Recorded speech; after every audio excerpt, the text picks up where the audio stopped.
Allô, allô, bonjour tout le monde. Bienvenue sur la chaîne de sorcellerie.net.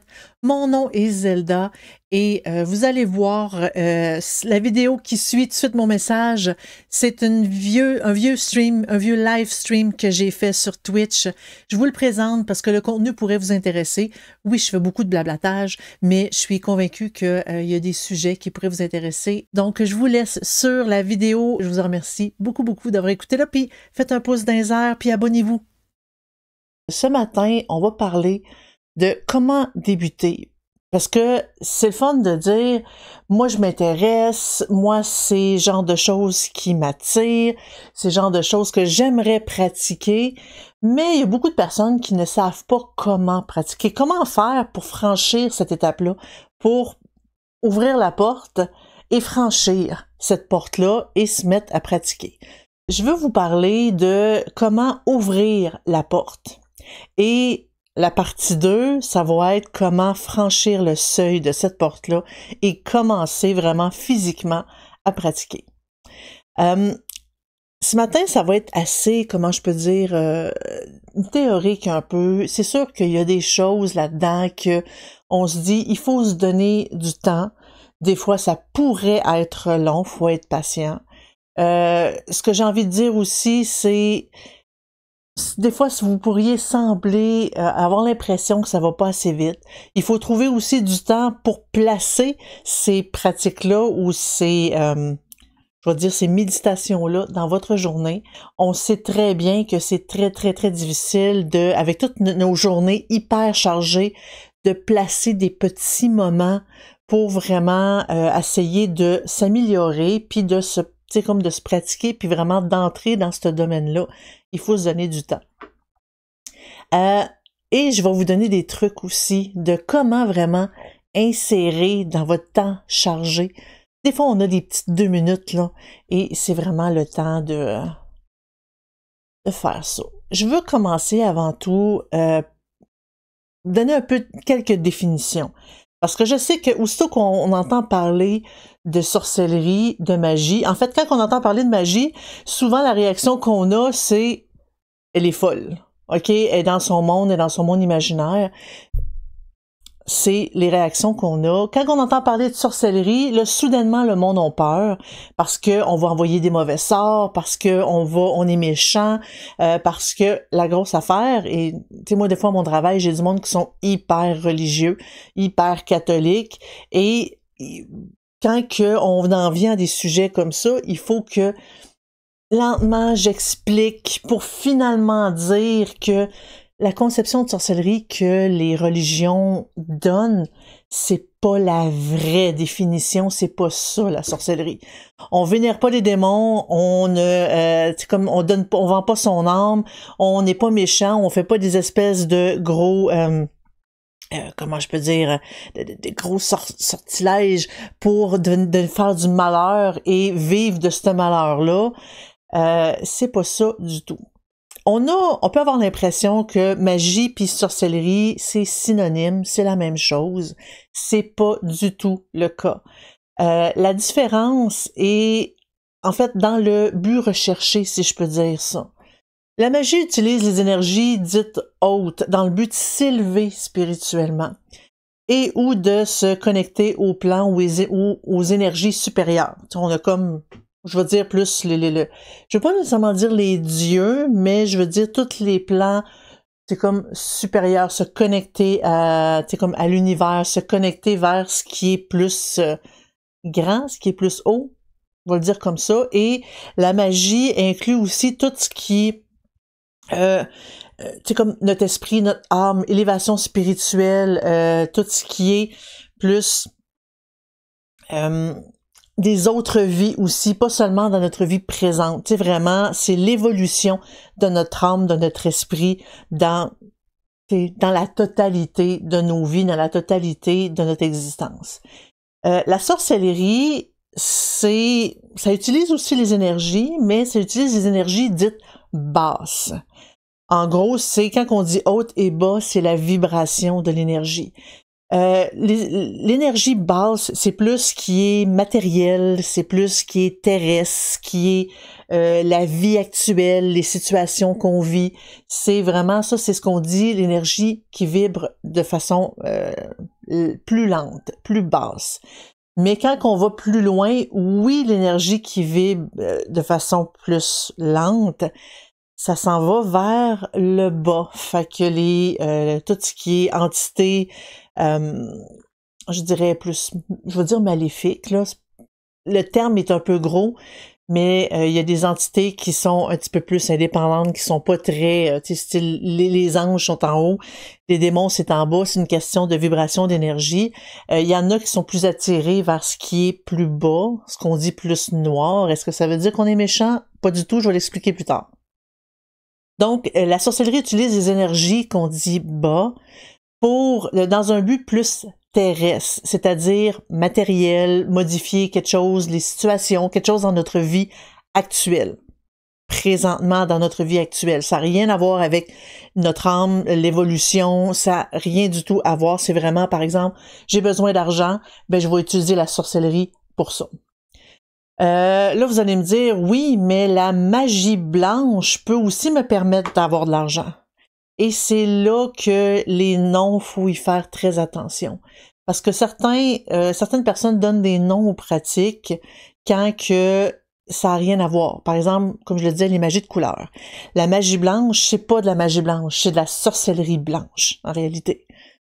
Parce que, tu sais, il y a la haute magie, qui est, tu sais, comme encore plus haut, mais la magie en tant que telle, c'est plus, on fait de la méditation, c'est plus, on essaie de se connecter, on essaie d'évoluer, d'apprendre. La sorcellerie, ça nous empêche pas d'apprendre, mais on est là plus pour, bon, aujourd'hui, terrestre, qu'est-ce que j'ai besoin? Il y a une situation que je veux modifier, j'ai besoin d'argent, j'aimerais ça me faire remarquer de telle personne. Là, on parle de magie. Puis de sorcellerie. Et à ce niveau-là, oui, tu sais, autant en magie qu'en sorcellerie, on peut être aussi méchant que bon.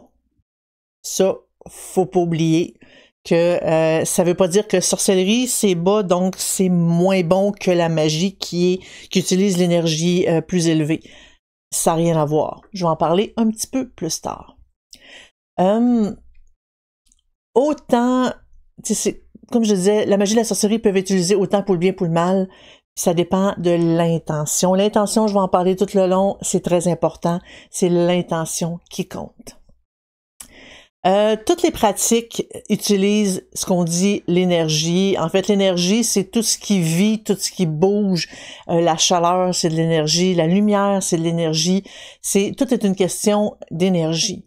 On l'utilise pour faire des actions, pour agir. On l'utilise aussi pour passer des messages, parce que on peut littéralement prendre un objet, mettre de l'énergie avec une intention à l'intérieur pour qu'une autre personne, quand elle analyse l'objet, elle puisse ressentir ce qu'on y a mis. Et qu'on peut y passer des messages. Autant passer des messages pour dire, regarde, je veux que cette personne-là m'appelle, ça se fait aussi. Pour agir, c'est que, en gros, dans la vie de tous les jours, il y a de l'énergie partout. Je suis convaincue que vous avez déjà vécu le fait de vous promener quelque part, puis soudainement avoir ressenti quelque chose, vous retournez et vous rendre compte que vous aviez raison. Ou vous étiez convaincu que telle personne allait vous dire telle chose, et elle vous le dit pour de vrai. En gros, il y a eu un échange d'énergie, vous l'avez perçu. C'est perceptible. Autant quand on perçoit la chaleur, quand on perçoit l'humidité, quand on perçoit la lumière du soleil. On dort sur le gazon et on se réveille parce qu'on sent la chaleur du soleil, on sent l'énergie que le soleil nous envoie. C'est la même chose. Donc, la magie et la sorcellerie utilisent cette énergie-là. L'énergie utilisée dépend de la personne qui l'envoie. Certains la manient pour utiliser l'énergie négative, c'est-à-dire à basse vibration. D'autres préfèrent utiliser l'énergie positive à haute vibration. Mais il faut pas juger les personnes qui utilisent le haut ou le bas. On peut guérir avec de l'énergie négative et on peut faire du mal avec l'énergie positive. C'est vraiment l'intention, la clé.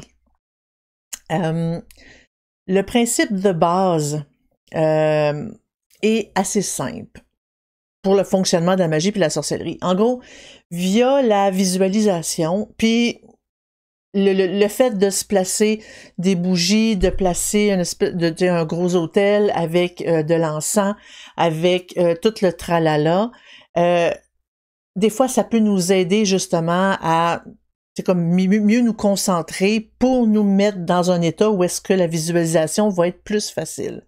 Est-ce que vous ressentez le besoin d'ajouter des accessoires pour vous aider? Faites-le. Est-ce que vous dites, ben c'est pas nécessaire, moi je fais ma méditation, je visualise puis je l'envoie. Ça peut être aussi simple que ça. Le matériel n'est pas nécessaire, mais ça je vais en parler en partie 2.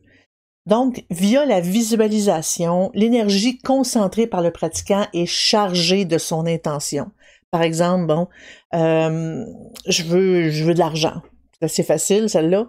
Bon, c'est comme, je veux de l'argent, fait qu'on se visualise avec de l'argent dans nos poches, avec le fait de, OK, j'ai tout payé mes choses, tout va bien et tout. On se visualise dans cet état-là. Puis ensuite, on envoie cette énergie-là pour accomplir ce qu'on a chargé, en fait, accomplir nos désirs. C'est comme ça le principe de A, B égale C dans la magie et la sorcellerie. Une question qu'on pose souvent, c'est est-ce que la magie et la sorcellerie fonctionnent toujours? Non. En fait, il y a une raison pourquoi que ça fonctionne pas toujours. Tu sais que c'est pas comme dans les films, comme dans les séries où est-ce que pouf, et là, whoop, la personne soudainement elle a de quoi. Il y a une raison. Donc, pourquoi ça fonctionne pas? Il y a plusieurs variables qui peuvent faire en sorte que ça ne fonctionne pas. En gros, ou que ça influe sur le résultat, que le résultat est pas tout à fait ce que vous vouliez. En gros, c'est l'intention que vous placez. Est-ce que vous avez placé vraiment l'intention comme il faut? Ce que je veux dire, c'est que quand on pense à notre affaire, on médite, on place notre intention, il faut souvent penser à qu'est-ce qui peut arriver. Et des fois, quand c'est pas tout à fait clair, l'histoire de, bon, mettons, je veux avoir de l'argent, c'est flou. C'est comme si vous donnez un souhait à un génie, et le génie, lui, il a ça de large pour interpréter votre souhait. Et ça, souvent, ça vire assez mal, merci. On le voit dans les films, on voit dans les séries, ça vire assez mal parce que l'interprétation, vous n'avez pas été assez clair. Et ça peut agir de tout bord, tout côté. Je veux avoir de l'argent, oui, mais est-ce que vous aviez envie, par exemple, que votre père ou votre mère décède puis que vous héritiez? Je suis à peu près sûre que non. Vous aviez pas envie d'avoir de l'argent par la mort d'une personne, par un héritage. Vous n'avez pas envie d'avoir de l'argent parce que, je sais pas moi, votre maison a brûlé puis vous avez l'argent des assurances. Vous avez eu de l'argent, mais il s'est comme passé quelque chose d'assez malheureux que vous ne vouliez pas non plus. Donc, il faut être précis. Juste je veux de l'argent, c'est assez flou. Fait qu'il faut souvent dire, bon, je sais pas moi, je veux avoir une promotion. Je veux gagner à la loterie. Quoique ça, il y a beaucoup de personnes qui le font celle-là, hein, c'est pour ça que ça fonctionne pas. Je vous avertis d'avance, gagner à la loterie avec la magie, ça ne fonctionne pas. Parce que vous n'êtes pas les seuls à vouloir gagner à la loterie et à faire des sortilèges là-dessus. Il y a ça aussi, là. Il y a beaucoup de personnes qui influent la magie. Ben, je veux dire, l'énergie. Donc, il faut vraiment être précis sur votre intention, sur votre souhait, votre désir. Il faut être précis. Plus qu'on est précis, quoique des fois, il y a des choses qui sont impossibles, genre, par exemple, je veux me marier avec Brad Pitt, on se rend compte que, juste dans cette phrase-là, c'est très précis, mais c'est très improbable et impossible aussi. À un moment donné, il y a comme des limites. Parce que dans les limites, il y a notre karma. Si vous étiez pas dû parce que à cause de votre karma pour avoir beaucoup d'argent, et c'est triste parce que on a toute une espèce de dette karmique à payer. Il faut prendre compte aussi des désirs des autres. C'est un peu comme ce que j'expliquais avec la loterie. On n'est pas les seuls à faire des sortilèges pour gagner à la loterie. C'est-à-dire que notre énergie propre, on peut envoyer un désir. Mais s'il y a 100 personnes qui envoient de l'énergie pour l'inverse, c'est triste, mais vous pesez pas lourd dans la balance. C'est vraiment triste à dire comme ça en réalité. C'est que il faut vraiment, tu sais, comme il faut le faire souvent pour éventuellement peut-être avancer d'un pas. Faut être courageux aussi, faut avancer. Tu sais, je veux dire, faut pas abandonner. Mais de l'autre côté, il faut être réaliste. Mettons que 100 sorcières, vous voulez une chose, les 99 autres veulent autre chose. Il y a des bonnes chances que ça ne fonctionne pas, que ça s'annule, en fait. Il y a votre plan de vie. Parce que, en fait, je sais pas si, dans votre cas, je veux pas vous imposer une croyance, mais moi, je crois que quand on est avec, on se fabrique nous-mêmes, c'est pas quelqu'un qui le décide à notre place, on se fabrique un plan de vie où est-ce que on décide, ben moi, j'aimerais ça vivre telle expérience, j'aimerais ça, tu sais, pour pouvoir, en fait, l'évolution de notre âme, on doit vivre des expériences pour pouvoir passer, tu sais, comme plus loin, pour grandir, etc. Si ce qu'on demande concorde pas avec le plan de vie, souvent nos guides, parce qu'on a souvent des guides qui nous aident à avoir ce plan de vie-là, à suivre notre plan de vie, nos guides vont faire en sorte qu'on n'aura pas ce qu'on demande. Et ça, ben, des fois, en fait, la méditation aide beaucoup là-dedans pour dire, est-ce que c'est vraiment essentiel que j'aille telle chose? Est-ce que ça va à l'encontre des expériences que je peux vivre? Parce que penser, par exemple, qu'on va être hyper riche, je vais tout régler les problèmes, la réponse, c'est non. Mais s'il y a certains éléments de vie qu'on doit vivre et que le fait d'être riche élimine ça, ben, il faut vraiment être à l'écoute de notre corps, être à l'écoute un peu, s'élever et ressentir un petit peu, parce que nos guides, on peut leur parler, c'est possible, et on peut leur demander, mais qu'est-ce que moi je pourrais obtenir pour améliorer mon sort? Il y a des choses qu'on peut faire aussi à ce niveau-là. Et il y a, comme je le disais tantôt, la quantité de personnes qui agissent ou veulent autre chose vont influer, qui pratiquent la magie ou non. C'est sûr que ceux qui pratiquent la magie ont un impact plus important parce qu'ils sont capables plus concrètement de manier la magie. Mais par exemple, si moi je dis à mon garçon va nettoyer ta chambre, et lui, avec une forte volonté, même s'il pratique pas, me dit il y en est pas question, je ferai pas ce qu'elle veut, hein, comme qu'il m'a fait mercredi dernier. Ben, on a quand même une volonté. Il faut vraiment réussir à convaincre les autres pour que ça puisse fonctionner. Et c'est dans les choses, c'est dans les éléments qui pourraient faire en sorte que votre sort ne fonctionne pas ou s'annule. Ben, en fait, quand ça s'annule, c'est qu'il y a comme une erreur dans dans le processus de faire votre rituel. En gros, votre intention, vous avez une mauvaise concentration, la visualisation est pas bonne. Quand dans ces étapes-là, il y a une espèce de manque, c'est sûr que ça risque d'annuler ou même d'inverser votre rituel. La magie de la sorcellerie, c'est quoi? C'est en réalité une façon de vivre pour s'épanouir, pour grandir, pour célébrer la vie, pour devenir plus fort, se connaître nous-mêmes. C'est une façon pour nous comment je cherche mes mots, mais vraiment d'être plus fort. De ne pas être à la merci d'une religion, de ne pas être à la merci de quelqu'un d'autre. Quand on parle que les sorcières, c'est des femmes fortes, indépendantes, autant qui n'ont pas besoin des autres pour être capables, sont très débrouillardes, ben c'est ça en fait. T'sais, la pratique nous permet de, regarde, je veux faire mes affaires, qu'est-ce que je peux faire pour le réaliser? Ça. OK, ben let's go, on commence à l'étape 1, puis après je vais faire l'étape 2, l'étape 3. Pour réussir ce que je veux faire, j'ai pas besoin des autres pour y arriver. C'est ça, c'est une espèce de force d'esprit, de force de mental. Et disons que c'est un peu ça que l'Église catholique a, comment je peux dire, un peu mon téléphone, j'ai reçu des messages.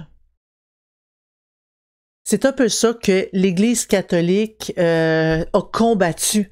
Ils voulaient, c'est comme les femmes sont faibles. Non, ils peuvent pas être fortes, ils peuvent pas être indépendantes, ils peuvent pas se débrouiller tout seuls. Non, non, non. Puis les femmes qui font ça, ben c'est parce qu'ils ont fait un pacte avec les démons, puis il faut les brûler. Non, les femmes sont fortes. J'ai écouté une vidéo dernièrement, j'ai trouvé ça tellement incroyable. Il y a des recherches scientifiques qui ont prouvé que dans la majorité des domaines, les femmes sont plus fortes que les hommes, plus débrouillardes, plus persévérantes et souvent ont des meilleurs succès que les hommes. Et pourtant, on s'est fait écraser pendant combien d'années? Comme je parle des femmes beaucoup, mais les hommes, c'est la même chose. Ça vous permet de vous libérer. En fait, c'est comme si on est toujours en effet enfermé avec nous-mêmes, puis vous allez comprendre plus loin quand je vais parler de votre côté sombre, mais on est enfermé avec nous-mêmes, puis le fait de dire comme là on pratique, on s'ouvre, on se connaît nous-mêmes, et c'est là qu'on s'épanouit, on s'ouvre comme une fleur. Moi, je pensais que mon micro était fermé.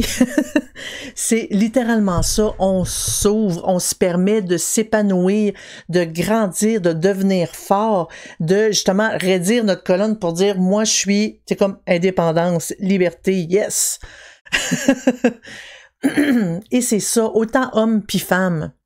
Je fais juste la référence avec les femmes parce que beaucoup de religions écrasent les femmes. Est-ce que c'est parce que ils réalisent qu'on pourrait être mieux qu'eux et c'est une façon pour eux de nous limiter? Peut-être. Mélira, tu dis se connaître et s'écouter et pas se conformer à ce qu'attend de nous la société. Voilà. C'est ça, c'est de la liberté. C'est littéralement faire en sorte pour dire, regarde, peu importe ce que t'attends de moi, je vais faire ce que j'ai envie qu'on fasse, ce que j'ai envie de faire, ce que j'ai envie de réaliser. Moi, j'ai envie, je donne un exemple. Moi, je sais pas si vous saviez, mais moi, je suis à mi-quarantaine. Et rendu à mon âge, là, il y a un nouveau programme qui sort à l'école, qui n'existait pas, un tout nouveau métier, dont je fais à peu près la moitié déjà du travail, mais que je sais que je vais perdre si je prends pas ce cours-là. Et là, je me suis dit, ben, à mon âge, est-ce que je vais retourner à l'école, faire à peu près 3-4 ans d'études pour finalement, en bout de ligne, faire la même chose que je fais présentement, peut-être même un petit peu plus. Et là, on se dit, c'est comme, non. La société de dire, ah, mais t'es rendu trop vieille, fais pas ça. Non. Moi, j'ai décidé qu'il n'y en était pas question. J'aime ce travail-là. Le nouveau travail que je fais, je veux dire, c'est comme les tâches plus élevées que je fais, je veux continuer à le faire. Et même encore là, dans le programme, j'ai vu qu'il y avait des choses beaucoup plus intéressantes que j'adore. Tout ça pour dire que moi, j'ai décidé, j'y vais. Ça m'intéresse, j'y vais. Et je suis allée, malgré mon âge, malgré tout, il me reste à peu près une quinzaine d'années à travailler, ben autant faire en sorte que ça soit des 15 ans hyper agréables pour moi, que j'aime aller travailler le matin. Fait que j'y suis allée. J'ai décidé que les autres, s'ils disent « Ah ouais, mais c'est pas pour toi », quoi qu'ils m'ont pas dit ça, mais se faire dire « Oh non, t'es pas bon là-dedans, ça fonctionne pas ». Tout ça pour dire que ça nous permet la pratique, puis pas nécessairement faire des rituels, juste faire, la base que je vais vous donner aujourd'hui, c'est vraiment comment ouvrir la porte à la pratique. Vous pouvez juste pratiquer cette base-là sans pour dire « Ah, mais moi, j'ai pas vraiment envie, j'ai pas vraiment besoin de faire des rituels, juste ça me suffit. » Si juste ça vous suffit, c'est ça qui va vous permettre de vous sentir plus en contrôle, plus puissant. Parce qu'on s'entend que la vie, on la contrôle pas du tout. La seule chose qu'on contrôle, c'est nous-mêmes puis notre réaction face à ce qui arrive. C'est ça qu'on contrôle. Fait qu'en gros, c'est de l'autocontrôle, de l'autogestion. Puis si, par exemple, votre patron vous rentre dedans pour une situation que c'est pas vous qui avez fait le tort, ben il y a des personnes qui sont pas capables de se contrôler, ils vont pleurer, puis oh non, non, non, non, non. Et des fois, moi, je leur dis, mais pourquoi tu y as pas dit non, c'est pas moi, puis de se contrôler pour justement pas pleurer, puis dire, hey, wow, t'as peu là, ça fonctionne pas comme ça. Ici, il faut apprendre à se contrôler parce que notre réaction change absolument tout. Fait que c'est du contrôle de nos émotions, c'est du contrôle de soi, c'est aussi du mental pour dire moi je sais ce que je vaux et il y a personne qui va me dire le contraire. C'est pour dire ah t'es pas bon, t'es pas bon, t'es pas bon. Ben non, commence pas à penser que ah moi je suis juste un pas bon. C'est vraiment une question de regarde, je peux avoir l'impression de parler du je me moi, mais c'est pas ça du tout. Parce que ça commence avec le nous, ça commence avec le contrôle de nous. Et par la suite, là, en entrant dans le monde, vous allez vous rendre compte que vous allez pouvoir manipuler de façon plus forte, même voir des fois contrôler la situation. Parce que vous avez de l'air puissant, vous donnez cette impression-là. Vous donnez une impression de compétence, vous donnez une impression de puissance. Et c'est une des caractéristiques que la pratique peut nous donner. Culture Amont, bienvenue, bonjour, je suis contente que tu viennes faire un tour. J'aime comment on a tendance à se trouver soi-même et ceux qu'on aime super intelligents. Statistiquement, il y a plus de chances qu'on soit dans la moyenne ou en dessous. En fait, quand on parle de, on trouve les autres intelligents, c'est souvent une perception. Même soi-même. On dit souvent que plus qu'on est ignorant, plus qu'on pense tout savoir. Ça, c'est un fait. Plus qu'on s'informe, plus qu'on apprend, on se rend compte qu'on sait pas grand-chose. Quand on parle d'intelligence, en fait, c'est quoi l'intelligence? C'est la capacité de réagir face à des situations. En gros, c'est notre capacité de débrouillardise. Il arrive une situation et soudainement, bon, OK, il faut que je fasse ça, et j'y arrive. C'est la rapidité à laquelle qu'on arrive aux solutions.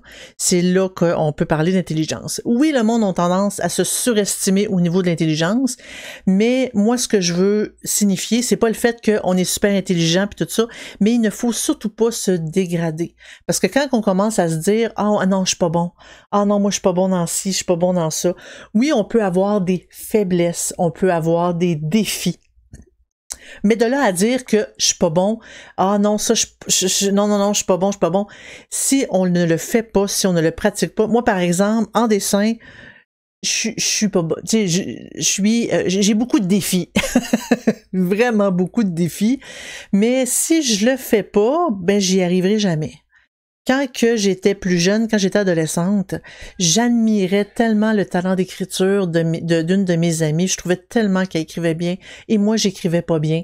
J'étais pas capable de parler, j'étais pas capable de rédiger des textes puis vraiment exprimer. Fait que j'ai toujours voulu, je l'ai toujours envié. Et à un moment donné, je me suis décidé, là, moi aussi, je veux bien écrire. Et j'ai commencé à écrire des histoires.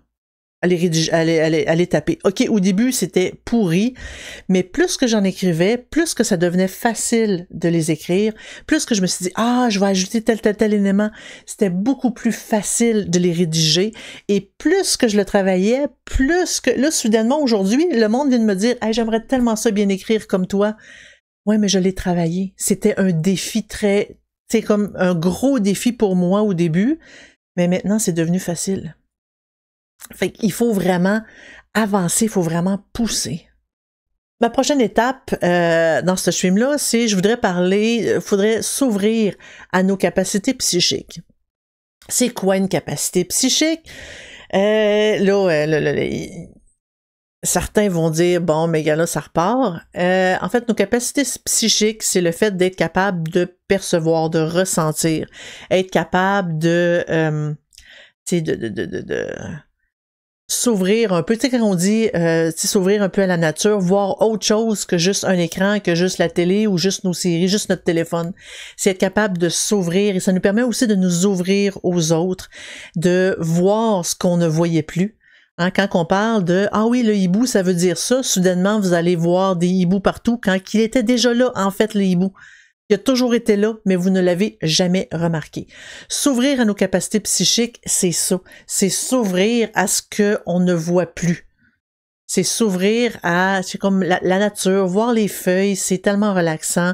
Marcher, c'est des choses qui sont importantes, autant dans la pratique que non. Je veux commencer par parler de méditation. Ben, j'en ai parlé au début, c'est très recommandé, la méditation, c'est très sain. Ça nous permet, c'est pas juste nécessairement bon pour la magie, c'est bon pour absolument tout le monde. Parce qu'un état calme, c'est essentiel, autant pour la pratique et l'utilisation de nos capacités psychiques, autant pour être capable d'éclaircir notre esprit, pour éliminer les émotions, le stress qui nous parasite. Des fois, juste, on vit un moment intense d'émotion, on va aux toilettes, on prend un petit 2 minutes et on se ressente. On médite un peu pour vraiment tout relâcher ces émotions-là pour être capable de penser clairement. La méditation sert aussi à réfléchir sur des problématiques qu'on a parce que des fois, l'émotion est un biais qui fait en sorte qu'on ne pense pas clairement, on n'a pas de solution claire. C'est pour ça que des fois, certaines personnes, les émotions font en sorte qu'ils vont aller au point pour puis après, je regrette, j'aurais dû faire ça. Ben, la méditation permet de voir toutes les capacités. Ça permet de se libérer de toutes nos pensées négatives, envahissantes. Ça permet de se poser, de s'arrêter, d'observer d'observer d'un œil extérieur, comme si on était une autre personne. Puis que, tu sais, c'est facile de conseiller ses amis, hein, mais quand on est dans le bain, c'est un peu plus difficile de vraiment de critiquer ce qui se passe, de dire bon, mais qu'est-ce que je devrais faire? Et là, ben, en méditant, on peut devenir une troisième personne et on observe ce qui se passe comme si c'était pas à nous que ça arrivait. Et là, ben, on pourrait faire ci, tu sais, comme tu préfères ci, ça. Tu finis ta méditation et là, t'as plein t'as plein de possibilités pour régler ton problème. La méditation sert à ça, c'est hyper important. Ça nous permet de faire un lâcher-prise, de nous libérer de nos tensions. La méditation, c'est qu'elle peut être à tous les jours, ça peut être une fois par semaine, mais idéalement, à tous les jours, c'est le mieux. Juste un petit 5 minutes, ça n'a pas besoin d'être hyper long. On fait pas des grosses séances de méditation d'une demi-heure, 1 heure. Idéalement, avant de se coucher, pour justement pas se coucher dans le stress et avoir des problèmes de sommeil à cause du stress puis des tensions et des émotions négatives qu'on vit. C'est vraiment être capable de bien dormir. On médite, on se pose, on se libère de nos émotions et après, on s'endort et ça va super bien. Il y a différentes techniques de méditation, il y a différentes façons de méditer. Ça n'a pas besoin d'être hyper complexe. On laisse passer les idées, on laisse passer comme les voitures qui passent, comme les nuages qui passent dans le ciel. On se concentre pas dessus, on les laisse passer. On peut focusser sur sur une partie du corps qu'on ressent. Par exemple, focusser sur les battements de notre cœur, sur notre respiration, sur l'air qui rentre puis sort de nos poumons. Ça, c'est vraiment une méditation de pleine conscience. C'est une forme de méditation que si ça vous va, vous pouvez l'utiliser. Par la suite, il y a la méditation avec un mantra en utilisant un son répétitif. Ça nous permet de nous libérer l'esprit. En fait, on se concentre sur une chose. Tout simplement, ça peut être le simple « homme » qui peut être dit de façon douce ou très fort, ou dans notre tête pour être silencieux. C'est une façon de se concentrer sur une seule chose puis laisser passer toutes les autres pensées. Ça nous calme parce que c'est les autres pensées qui nous fait enrager, qui nous fait vivre beaucoup d'émotions. Fait que ça nous calme de nous concentrer sur une seule chose et de rester mindé sur une seule chose. Il y a la méditation progressive qui est une sorte de scan du corps. Je l'aime. Personnellement, c'est une de mes préférées. On relaxe, on relâche lentement chaque muscle en partant des pieds. On voit ses mollets, les cuisses, puis tu sais, on les relâche. Après, on monte, on relâche. Puis graduellement, on remonte jusqu'à la tête et après, on est tellement relax, calme. Ça, par contre, ça demande plus de temps. Ça, c'est un bon je dirais 10 à 15 minutes de méditation. Mais vu que vous êtes concentré sur les parties du corps puis toutes les étapes, ça fait en sorte que vous allez être capable de maintenir ça. Il y a beaucoup de vidéos sur YouTube de justement ce type de méditation progressive-là. Puis c'est une voix qui vous dit maintenant relâchez vos mollets. Vos mollets sont calmes, sont doux, ils sont sont relâchés, il y a plus de crispation là. Et il y a une voix qui vous dit quoi faire. Ça peut aider si vous en avez besoin. Je veux juste vous parler une dernière chose avant de vous quitter parce que là, mon fils commence à me déranger beaucoup. Je vais juste vous parler de votre côté sombre parce que la méditation, je vais vous en parler la prochaine fois. Notre côté sombre, il y a une importance là-dessus. Pourquoi que je vais en parler tout de suite avant de fermer? Parce que quand on se découvre soi-même, on fait de la méditation, puis on apprend à se connaître, il y a toujours des côtés de nous qu'on n'aime pas. Autant que ce soit des traits de personnalité, que ce soit des comportements, que ce soit des façons de penser, il y a des choses qu'on n'aime pas. Et souvent, on a l'habitude de les mettre de côté, de dire, comme on me dit des fois que moi, je suis très tranchée sur mes opinions. Oui, mais je suis capable de réfléchir sur l'opinion des autres, ce que beaucoup de personnes ne sont pas capables. Mais des fois, ça peut être très ah oui, mais là, toi, t'es comme ça, t'es comme ça, t'es comme ça. Puis là, ben nous, on se sent attaqué quand on sait très bien qu'au fond, ils n'ont pas tout à fait tort. Le but, en se connaissant nous-mêmes, il faut reconnaître notre côté sombre, toutes les choses que on agit, on fait, on est, puis qu'on n'apprécie pas. Que ce soit physique, que ce soit psychologique, que ce soit comportemental, peu importe, il y a des choses qu'on n'apprécie pas de nous-mêmes et le fait de le ranger dans un placard sans le regarder, c'est pas une bonne idée, c'est pas une bonne chose. Il faut y faire face, il faut l'accepter. Il y a des choses qu'on peut changer, il y a des choses qu'on ne peut pas changer. On change ce qu'on peut, on accepte ce qu'on peut pas changer. Accepter notre côté sombre, c'est le fait d'admettre qu'il y a des parties de nous-mêmes qu'on n'apprécie pas, qui est plus noir. Notre côté, des fois on a des pensées plus, tu sais, comme lui, j'en mettrais bien une dans la face. Il y a des fois, on vit tout ce genre de choses-là et il faut comme reconnaître qu'on le vit. Après d'avoir reconnu ce côté-là, ce côté sombre-là de nous, après l'avoir reconnu, on dit, ben, est-ce que je peux le changer? Est-ce que je peux le changer en m'améliorant, en changeant mon comportement, en décidant que, regarde, moi, ce trait de personnalité-là, je l'aime pas et je vais travailler fort autant dans la méditation que dans le contrôle de soi pour changer ce comportement-là, pour arrêter d'être comme ça. On peut changer ce qu'on change. Il y a des choses qu'on ne peut pas changer. Par exemple, bon, moi, j'ai la peau blanche puis je suis blême. Je suis tellement blême que aussitôt qu'il y a un trait de lumière qui est dans mon visage, j'allume comme un soleil. Et malgré que je mets du maquillage, j'ai tellement la peau blême, la peau pâle. J'ai comme une espèce de peau un peu rosée qui vire sur le jaune.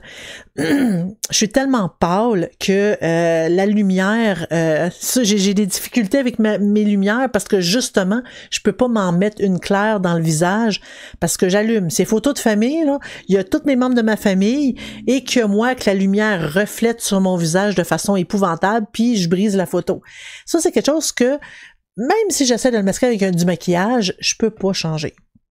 Dans ce temps-là, on doit l'accepter puis vivre avec. Puis vivre notre côté sombre, c'est tout ce qu'on n'aime pas de nous, mais que on doit accepter. C'est des choses qu'on n'est pas fier, par exemple, des choses qu'on a faites, on a des choses qu'on veut cacher parce qu'on a peur d'être rejeté des autres. Le but de tout ça, quand que je dis de l'accepter, c'est pas de les afficher ouvertement, mais c'est être capable de, justement, on les reconnaît, on les accepte comme étant une partie de nous, au début. On peut s'en servir justement pour améliorer les parties de notre personnalité qu'on aime le moins dans le but de devenir meilleur. Une évolution, encore là, on voit beaucoup l'évolution ici. Certains traits vont être là quand même toute notre vie, mais notre but, c'est d'agir en connaissance de cause pour éviter qui nous nuisent à court ou à moyen terme. Parce qu'il y a certains comportements, si on s'emporte vite, ça nous nuit. Fait que le fait d'être capable de se contrôler, de se poser, on peut atténuer ce trait de personnalité-là pour éviter que ça nous nuise trop. Il y a des choses qu'on vit quand on est jeune, puis qu'on doit, tu sais, comme des traumatismes, n'importe quoi, que le fait de travailler, est-ce qu'on peut totalement en guérir? Peut-être pas, mais au moins le fait de travailler sur ce côté-là peut nous permettre de s'améliorer puis de devenir meilleur et d'avoir plus un contrôle sur sur nos réactions face aux autres. Apprivoiser notre côté sombre, c'est un pas vers la connaissance de soi, vers la sagesse pour prendre le contrôle de nos vies, prendre le contrôle de nos pensées. Le fait de toujours penser que je suis pas bon, ben ça, faut arrêter parce que à un moment donné, ça fait juste reconnaître qu'on est comme ça, c'est difficile, puis après, ben, on peut changer. Fait que après ça, on peut devenir puissant, on peut devenir fort. Il y aurait beaucoup moins de drame si on généralisait l'apprentissage du self-control. En fait, à mon avis, là, tout ce qui est méditation, tout ce qui est justement le contrôle de soi et tout devrait être appris aux enfants jeunes. Moi, tant qu'à moi, là, dans les écoles, là, c'est ça qu'ils devraient apprendre en premier. Apprendre aux enfants à méditer, apprendre aux enfants à être capables de gérer ses émotions. C'est la job des parents, oui, mais les écoles peuvent aider là-dedans en disant, ben là, on se fait un moment de méditation et quand ça devient régulier à tous les jours qu'ils ont un 15 minutes de méditation, tu sais, ta récréation, puis après, tu as un 15 minutes de méditation pour calmer tout et après, on travaille. Mon garçon me dit que dans sa classe, ils ont ce qu'on appelle... Mon chat est en train de... Attends, c'est un petit peu. Il y a des moments d'appel au calme. Fait que c'est un peu un 5-10 minutes que les enfants, il se passe rien, puis ils demandent aux enfants de rester assis, de rester tranquilles, puis de respirer. Ça serait un meilleur moment pour faire une méditation. Tu t'assois, tu mets une petite musique douce pour se concentrer sur la musique puis pas entendre tous les bruits environnants de l'école et on fait une méditation. Ça serait tellement génial. Les enfants les apprendraient jeunes et ça ferait des adultes beaucoup plus équilibrés. Je travaille en usine et je travaille beaucoup sur moi pour gérer les critiques car à force, on perd confiance et estime de soi exactement. Il y a beaucoup de personnes qui aiment critiquer, parce que les personnes qui ont une faible estime de soi ont tendance à critiquer les autres pour les rabaisser à leur niveau. Il y a beaucoup de personnes qui font ça. Je te rejoins. Après l'adolescence, ce sera toujours une période un peu dure avec les phéromones. Ouais, c'est pas les phéromones, c'est les hormones. C'est les hormones qui les travaillent assez fort. En fait, c'est les hormones arrivent, eux autres, faut qu'ils gèrent ça, puis m'amener à l'adulte, tout se stabilise. T'as appris à gérer avec et tu sais comme ça va bien. C'est beaucoup les hormones.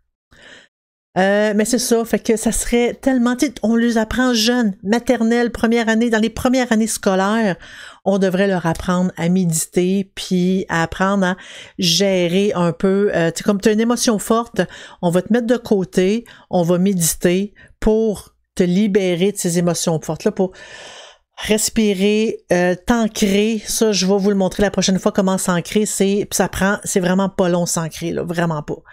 Pour être capable de s'ancrer, être capable de vraiment gérer ses émotions, parce qu'il y a des adultes qui ont de la misère à gérer leurs émotions, même par rapport à la hiérarchie qui use de son pouvoir pour forcer à faire des heures supplémentaires.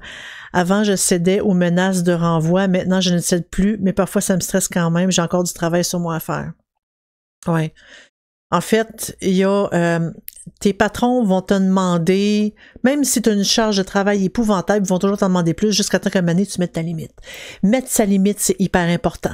Autant sur tes relations interpersonnelles, autant sur tes relations avec ta famille, autant avec ton travail, il faut mettre ses limites. Puis on le dit, non, moi ma limite est là et je refuse que tu la dépasses. Tu ne la dépasseras pas, ma limite est là. Moi, j'ai fait déjà ça. Tu ne peux pas m'ajouter quelque chose de plus, c'est un non.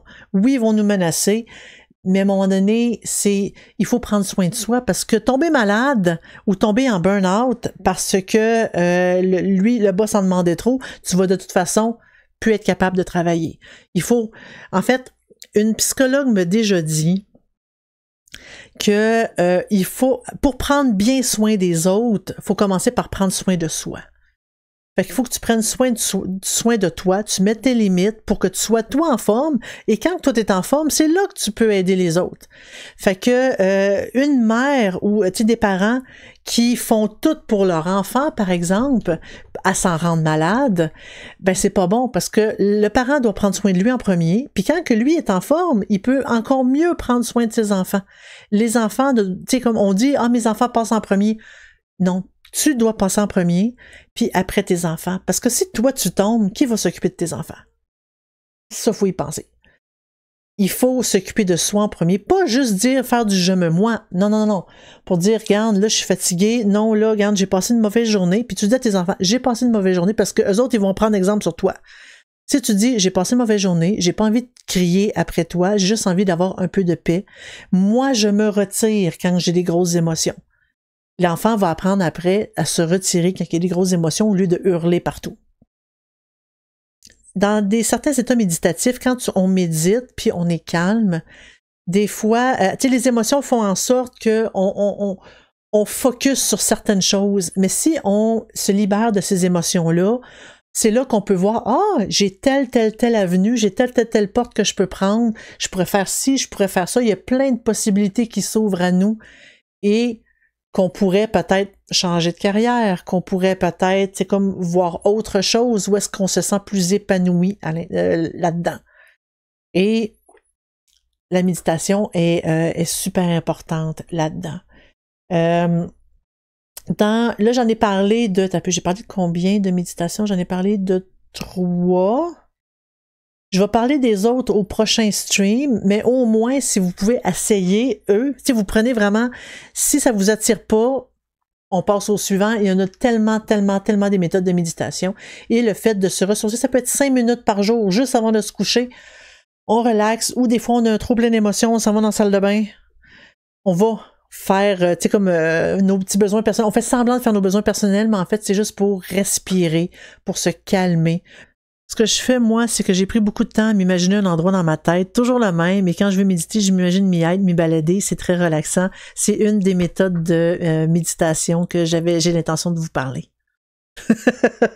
C'est en effet une méthode de méditation. En fait, c'était ma 4e.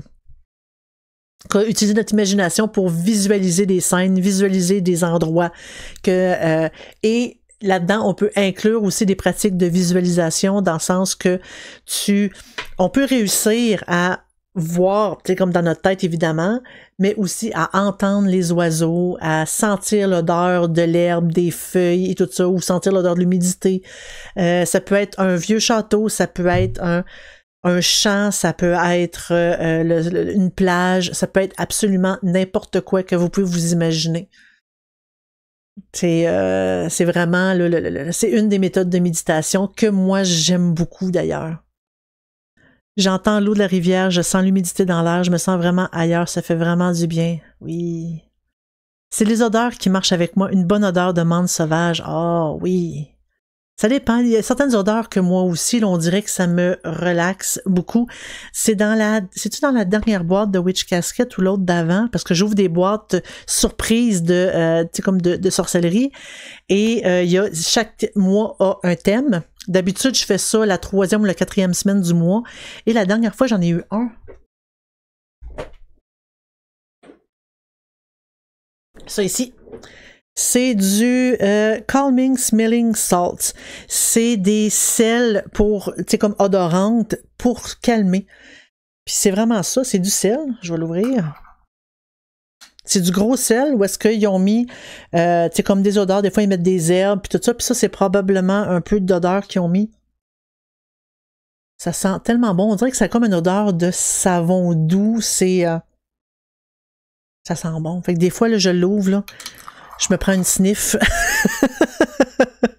Je le sens, puis on peut le mettre dans ça peut faire office de sel de bain aussi. Mais j'aime bien ça. Les odeurs. Sur ce, drogué au sel. Pas à ce point-là.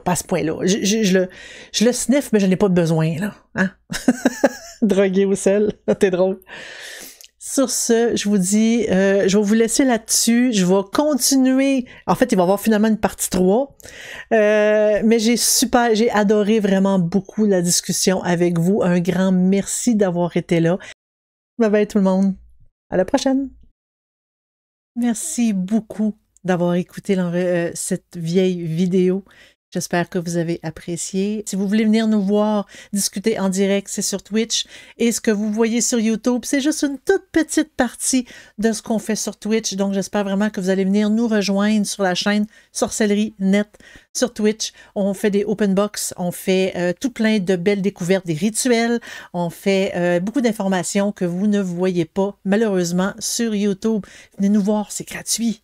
On se dit à la prochaine. Bye bye!